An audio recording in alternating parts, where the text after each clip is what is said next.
Hi everyone. तो मेरा नाम मनप्रीत है और मैंने कुछ पहले वीडियोस डाली थी लेज़र हेयर रिमूवल के ऊपर। तो बहुत सारे लोगों के कमेंट आए थे और वो पूछ रहे थे कि क्यों होता है, कैसे होता है, फ़र्क पड़ा है कि नहीं पड़ा है। तो मैंने सोचा कि एक-एक को अब रिप्लाई करने के बजाय मैं एक अलग से वीडियो बनाती हूँ क्यू एन ए वाला, ताकि आपको थोड़ा-सा अंदाज़ा हो जाए कि क्या सच में फ़र्क पड़ता है लेज़र हेयर रिमूवल का। अगर आप मेरे चैनल पे न्यू हो, तो आप मेरी दूसरी वीडियोज़ भी देख सकते हो, क्योंकि मैंने लेज़र हेयर रिमूवल पे 2 वीडियोज़ बनाई हैं। फर्स्ट में मैंने आपको बताया कि आपको स्टार्ट कैसे करना है, कैसे जाना है वहाँ पे। जो सेकंड पार्ट है वीडियो का, वो तो मैं गई थी जब लास्ट टाइम, तो मैंने व्लॉग किया था वहाँ पे। तो शुरू करते हैं कमेंट पढ़ना। ओके। तो फर्स्ट क्वेश्चन मुझे ये मिला था कि hey, can you tell me in which department did your laser treatment. तो इसका जवाब है स्किन का डिपार्टमेंट, डर्मेटोलॉजी। उन्होंने ये भी पूछा है कि also I have very thick hair on my face, is it curable. To be honest, ये जो क्वेश्चन है डिपेंड करता है पर्सन टू पर्सन, और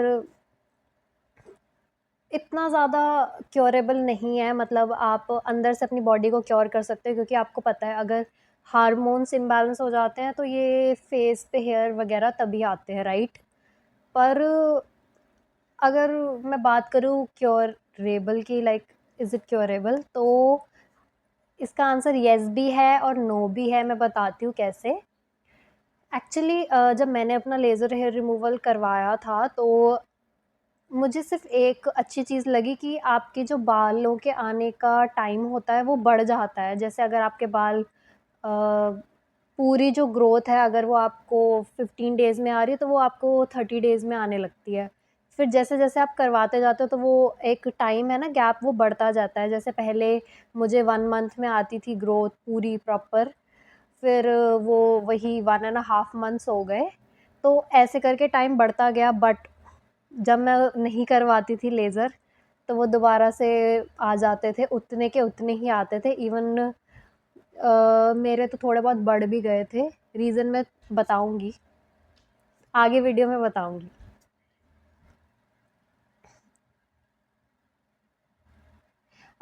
तो उन्होंने, जिन्होंने ये क्वेश्चन पूछा था इज़ इट क्योरेबल, उन्होंने ही उस पे रिप्लाई करके बोला है कि may I know the what's the frequency of meetings for laser hair reduction in the initial period. तो अपॉइंटमेंट का कुछ ऐसा सीन रहता है कि फर्स्ट एक बार में आपको 2 से या 3 अपॉइंटमेंट मिल जाती हैं, 2 टू 3 अपॉइंटमेंट्स बस। स्टार्टिंग में वो आपको दे देंगे, एक साथ ही 2 से 3 अपॉइंटमेंट्स दे देंगे। अब वो भी डिपेंड करता है कि अगर आप साल की स्टार्टिंग में नहीं, एक्चुअली साल के एंड में कर रहे हो ना, तो वो आपको नेक्स्ट ईयर की एटलीस्ट 2 टू 3 डेट्स पक्का दे ही देंगे, क्योंकि तब उनके पास स्लॉट्स अवेलेबल होते हैं 1 साल में। पर अगर आप थोड़ा मिड में कर रहे हो, तो शायद आपको वो 2 दे दें। इससे डिपेंड करता है। चलिए दूसरी वीडियो पे चलते हैं। इसमें तो बस ये वाला कमेंट था। थैंक्स फॉर गिविंग इन्फॉर्मेशन दीदी। एम्स में ऑनलाइन अपॉइंटमेंट से लेकर लास्ट तक का क्या प्रोसीजर है, अगर एक वीडियो बना के आप एक्सप्लेन करोगे तो बहुत हेल्प होगा।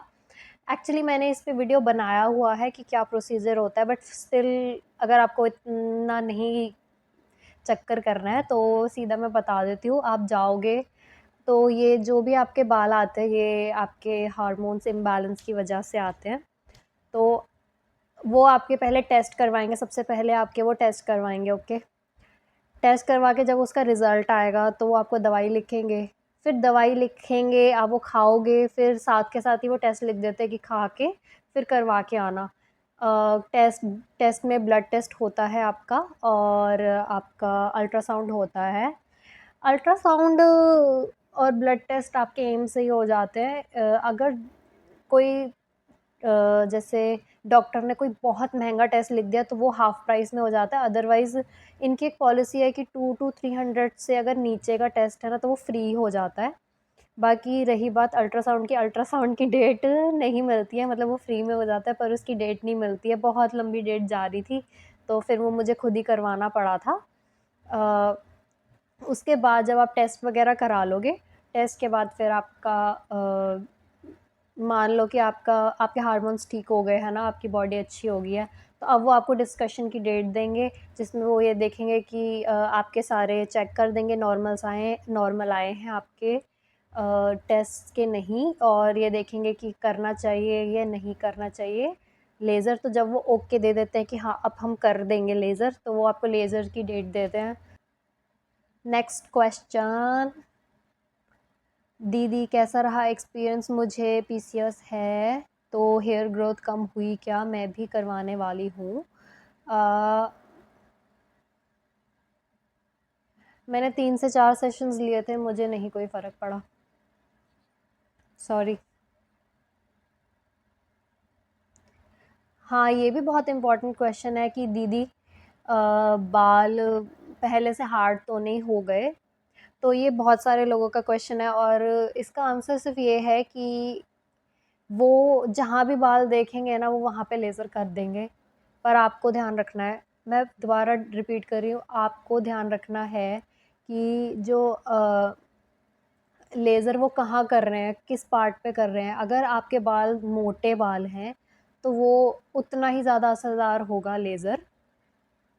तो यही है कि अगर आपके थिन बाल और आप कहोगे नहीं मैं यहाँ भी करवा लूँ, क्योंकि हम लोग बहुत लालची हो जाते हैं ना कि फ्री में है, तो यहाँ भी करवा लूँ, यहाँ भी करवा लूँ, यहाँ भी करवा लूँ, ओह! मेरे थोड़े से यहाँ बाल हैं, यहाँ भी करवा लूँ, बट नहीं, जहाँ आपके बाल बिल्कुल थिन थिन हेयर है ना, बिल्कुल पतले हैं, वहाँ तो आपने लेज़र करवाना नहीं है। जहाँ पे थोड़े से आपके मोटे बाल हैं, जितने ज़्यादा मोटे बाल होंगे उतने ही ज़्यादा असरदार होगा लेज़र, जितने ज़्यादा थिन बाल होंगे वो वह उस जगह पे अगर आपने करवा दिया, गलती से भी मत करवा लेना और बाल आ जाएँगे। तो आप ध्यान रखना कि उनको बोलो कि नहीं मुझे यहाँ नहीं करवाना, मुझे यहाँ करवाना है, जहाँ भी आपके मोटे बाल हैं। ओके? हेयर ग्रोथ कम हुए क्या और आफ्टर डायोड लेज़र? ओह! ये कितना रिक्वेस्टेड क्वेश्चन है भई।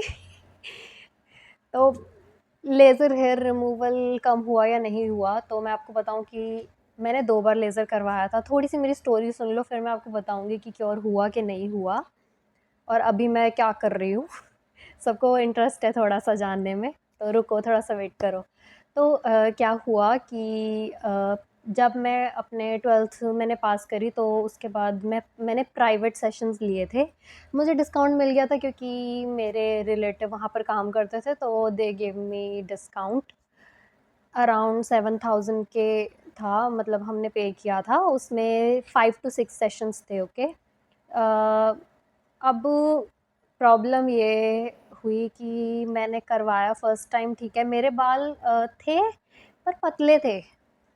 तो क्या हुआ कि जब मैंने वो करवाया तो मेरे बाल बढ़ गए, लिटरली बिल्कुल ऐसे लड़कों वाली दाढ़ी होती है ना, बिल्कुल वैसे आना शुरू हो गए थे बाल।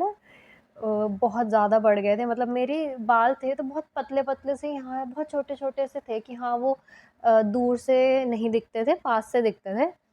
बट लड़कों वाले बाल आने शुरू हो गए और बहुत ज़्यादा हो गया था ख़राब मेरा फेस। तो क्या होता था कि जब मैं करवाती थी जैसे वो कहते थे कि फुल ग्रोथ होगी तब आना, तो 1 मंथ, 1 एंड हाफ मंथ वो टाइम थोड़ा-सा बढ़ता गया, पर क्योर नहीं हुआ प्रॉपर्ली। इवन मैं आपको बताऊँ कि आप मेरी आईब्रो देख सकते हो, ये आईब्रो पूरी जुड़ी हुई थी मेरी, जो कि जेनेटिक है, मेरी मदर की और मेरे ब्रदर की भी है ऐसे ही। तो मैंने यहाँ भी करवाया था, डॉक्टर ने बोला कि आप यहाँ करवा दो, तो मैंने यहाँ करवा लिया। कुछ 5 टाइम्स यहाँ पे करवाया होगा, बट अगर आप ध्यान से देखोगे यहाँ पर भी अभी भी बाल हैं। हाँ, रिड्यूस हो गए हैं, मैं ये नहीं बोलूँगी कि नहीं हुए हैं, रिड्यूस हुए हैं, पर फिर भी बाल हैं यहाँ पे। यहाँ पे तो ग्रोथ ही नहीं थी, लिटरली यहाँ बिल्कुल भी ग्रोथ नहीं थी, बट स्टिल 5 सेशंस के बाद भी यहाँ पे बाल आ गए हैं थोड़े-थोड़े, पर हाँ, पहले से कम है। रही बात मैं यहाँ की करूँ अपने अपर लिप की करूँ, चिन की करूँ, तो यहाँ पे बाल मेरे बढ़ गए थे, कम नहीं हुए थे। यहाँ पे तो मुझे कोई फ़र्क ही नहीं मिला, पर यहाँ पे मेरे बाल बहुत बढ़ गए थे चिन में। अब मैं आपको बताती हूँ कि ऐसा क्यों हुआ। मैं एक्चुअली डर्मेटोलॉजिस्ट के पास गई थी, अपना स्किन की प्रॉब्लम के लिए कुछ गई थी मैं, और कु अच्छे डर्मेटोलॉजिस्ट के पास गई थी, अच्छे हॉस्पिटल में गई थी मैं। और तो मैंने उनसे दवाई तो ले ली अपनी स्किन की, पर मैंने उनसे स्टिल बात करी कि मेरा ऐसे-ऐसे प्रॉब्लम है, मेरे हार्मोन्स, क्योंकि मेरी प्रॉब्लम ये हो रही है ना गाइज़ कि मेरे को मेरे मेरे रिपोर्ट्स नॉर्मल है, बट स्टिल वो बाल अभी भी हैं, मतलब वो आ रहे हैं। उसका कोई भी मेरे को नहीं सॉल्यूशन मिल रहा है अभी तक। तो एक आईपीएल होता है, दूसरा आपका डायोड लेज़र होता है, तीसरा इलेक्ट्रोलिसिस होता है, और भी 1-2 तरीके के होते हैं। तो क्या हुआ ना कि मैंने करा, पर मुझे इतना फ़र्क नहीं मिला। आईपीएल डॉक्टर ने बोला कि शायद उन्होंने आपका आईपीएल कर दिया था, डायोड लेज़र नहीं करा था, क्योंकि जो डायोड लेज़र होता है वो सिर्फ़ डॉक्टर्स ही कर सकते हैं, उनके पास ही लाइसेंस होता है। बाकी जो आईपीएल होता है वो कोई भी कर सकता है जिसके पास छोटा-मोटा सर्टिफ़िकेट हो। तो अब मेरे को टेंशन पड़ गई कि मैंने कहा ओह गॉड! मेरे पैसे तो बर्बाद हो गए। पर चलो ठीक है यार, कोई बात नहीं। तो उससे मेरे बाल बहुत बढ़ गए, और फिर मैंने जो है एम्स में मैं गई, मैं थोड़ा-सा देखा, मैंने सोचा शायद ठीक अच्छा ही करेंगे, पर प्रॉब्लम क्या थी कि वो लोग सेशंस नहीं देते हैं, क्योंकि वहाँ पे सिर्फ़ एक मशीन है, पूरे एम्स में सिर्फ़ एक मशीन है डायोड लेज़र करने की। तो इसलिए ही उनके स्लॉट्स बहुत ज़्यादा लिमिटेड हैं, और लोग बहुत ज़्यादा हैं। इवन जो अपॉइंटमेंट देते हैं, वो भी यही बोल रहे थे कि पता नहीं लड़कियों को क्या हो गया है, इतने सारे पेशेंट्स आ ही जा रहे हैं, आ ही जा रहे हैं। तो इसलिए उन्होंने लिमिट भी कर दिया है कि हम इतने तक की लेडीज़ का ही हम लेज़र करेंगे, लाइक 30-32 तक। मुझे I am not sure about the age specifically, पर जब मेरे सामने ही एक आंटी आई थी, 35 पता नहीं कितने की थी, तो उनको उन्होंने मना कर दिया था कि नहीं, हम लड़कियों का ही कर रहे हैं, जो यंग लड़कियाँ होती हैं। तो इसलिए मैंने क्या किया, मैंने 3 सेशंस लिए, क्योंकि 3 से 4 सेशंस मेरे को मिले थे, उसके ज़्यादा मैं नहीं ले पाई, क्योंकि मैं शिफ्ट हो गई। तो ये कुल मिला के ये था कि फ़र्क नहीं पड़ा, उतनी ही ग्रोथ है एम्स के करने के बाद भी। पर ये था कि हाँ, टाइम बढ़ गया था। टाइम बढ़ जाता है कि हाँ, अगर जहाँ पे 1 मंथ ग्रोथ आ रही थी, 1 मंथ में आ रही थी, वो 1 एंड अ हाफ मंथ में आने लग जाती है। बट बेसिकली कोई इसका मतलब मुझे नहीं क्यूरेबल लगा, और ये भी नहीं लगा मुझे कि अगर मैं करवाती रहूँगी ना, तो शायद फ़र्क पड़ जाए, पर वो भी आपको कंटिन्यूअसली करवाना पड़ेगा।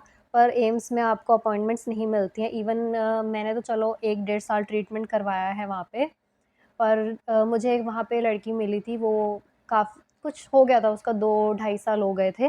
तो उसने मुझे ये बताया कि उसको साल में 1 बार अपॉइंटमेंट मिली थी बस। उन्होंने उसे अपॉइंटमेंट ही नहीं दी, तो इसलिए उसको भी कोई फ़र्क नहीं पड़ा, क्योंकि अपॉइंटमेंट्स ही नहीं मिल रही थी। बहुत एम्स बहुत बड़ा है ना, तो नहीं मिलती हैं अपॉइंटमेंट्स। तो अभी आप देख लो आपको क्या करना है। क्योंकि मैं भी इस चीज़ में तंग तंग हूँ। अभी मैं बस शेव कर लेती हूँ अपना फेस रेज़र से, और मुझे कोई अभी सॉल्यूशन मिल ही नहीं रहा है। पर हाँ, अंदर से जो बॉडी है, टेस्ट्स मेरे सारे नॉर्मल आए हैं, मुझे कोई प्रॉब्लम नहीं है हार्मोन्स की, अभी फ़िलहाल तो कोई नहीं है। तो आज की वीडियो के लिए सिर्फ़ इतना ही था। आई होप कि ये वीडियो आपके लिए बहुत ज़्यादा हेल्पफुल होगी। बाय।